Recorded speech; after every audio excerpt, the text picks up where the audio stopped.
Hey, how's it going everyone? Today we're going to be going over what I think the 5 best characters are in LEGO Legacy with the tank tag. There are a total of 11 characters in the game with that tag, and I have selected what I think is the top 5 of those. So let's start with number 5, Locust.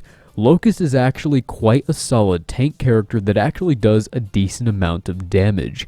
He has a really good ultimate ability that can apply disarmed as well as attack down too, and at the max level it actually does a decent amount of damage.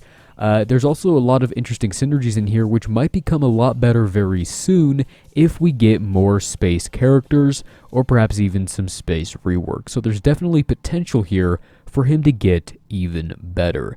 He's also got a really nice ability right here, which will give space heroes speed up 2 and attack up 2 to all heroes for 2 turns, and of course it deals damage as well. Solid ability right there, around 2.5 thousand on a critical hit to all enemies. His basic is solid as well, and his taunt is actually quite effective. It will give him a really solid heal, around 4 to 5,000, and then he will taunt for 2 turns. He can also gain some heal over time stacks, which will just help him stay alive. Overall, he's a pretty versatile tank, not quite in the top 3 range, not quite that good, but he's still a very effective character, and personally I felt like he was better than Barnabas.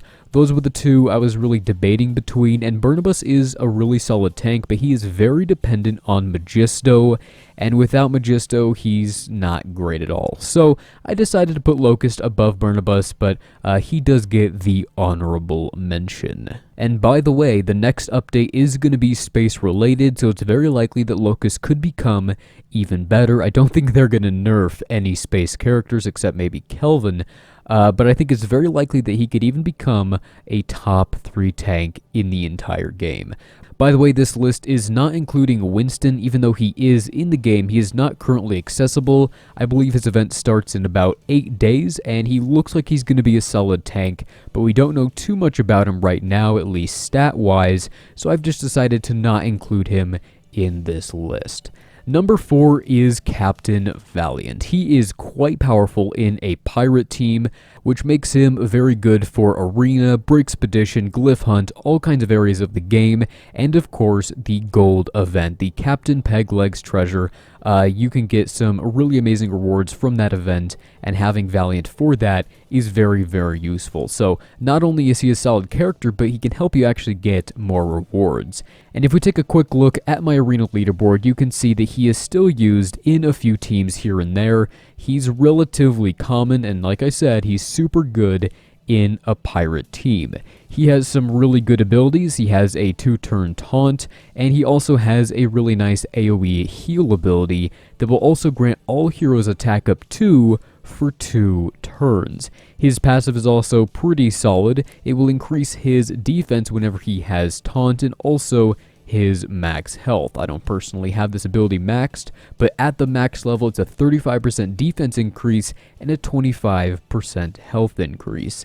And his basic is solid as well, which will give a chance to give a random hero dodge up 2 and Imperial's dodgy. So a really effective ability right there, just a pretty standard kit right here, but I think specifically because of the pirate tag, it makes him so effective in so many areas of the game, and eventually down the road we will be able to get Governor and Lee a little bit higher, as well as the Eldorado Fortress, and we just might see a very effective Imperial team emerge, and of course Valiant will be essential for that.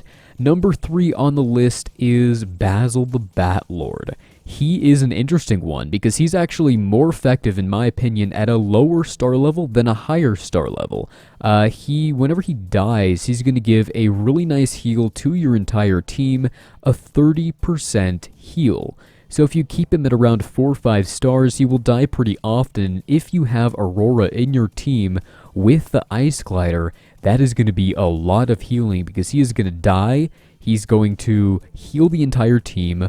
Aurora can bring him back, and then he can use this ability right here to get taunt for 2 turns, which will make the enemies target him, and then he'll die again. and the process can repeat itself. His other abilities are really solid as well. His second special will give a really nice heal too, as well as some other things there.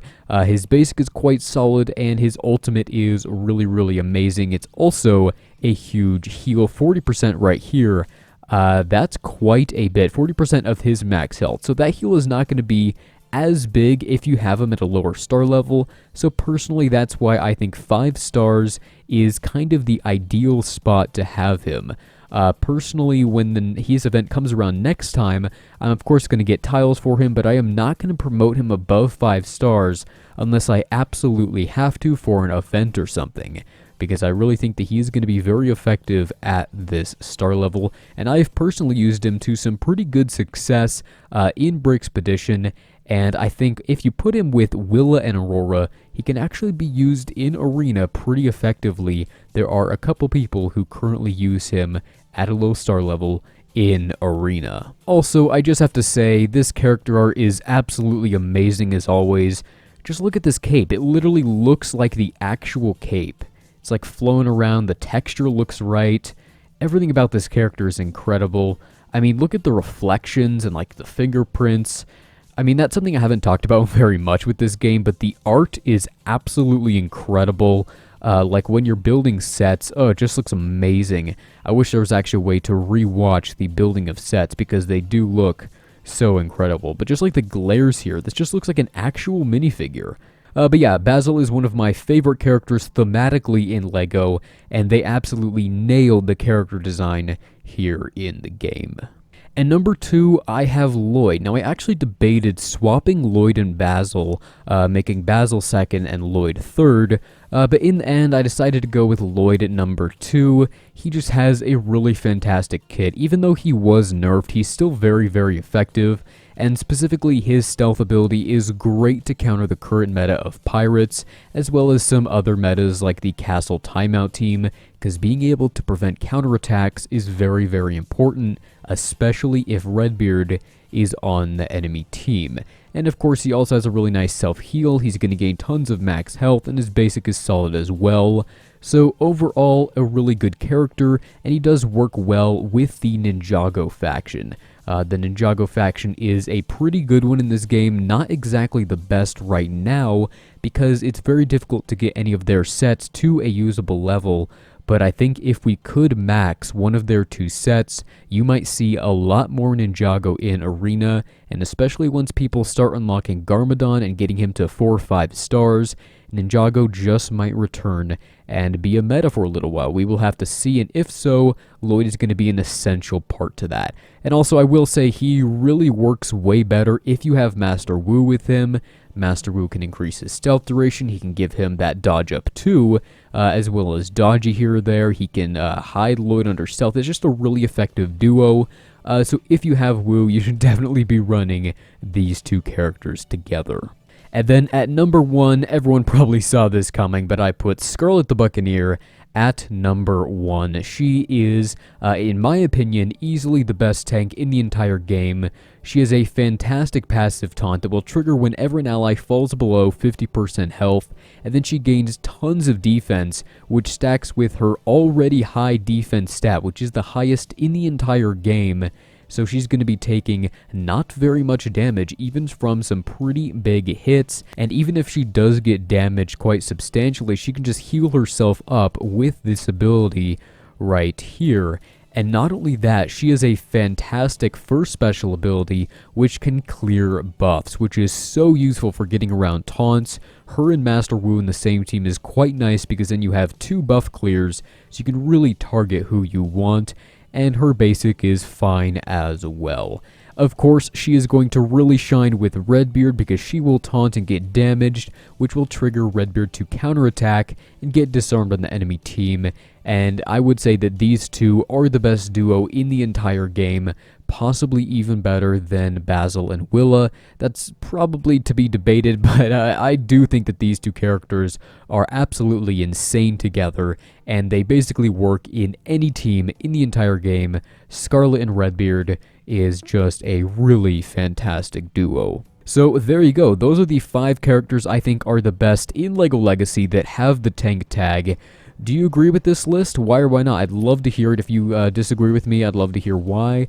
I'd love to hear what characters you might think deserve to be in this top 5 as well. But that is going to be it for this video. As always, thanks for watching, and I will see you in the next one.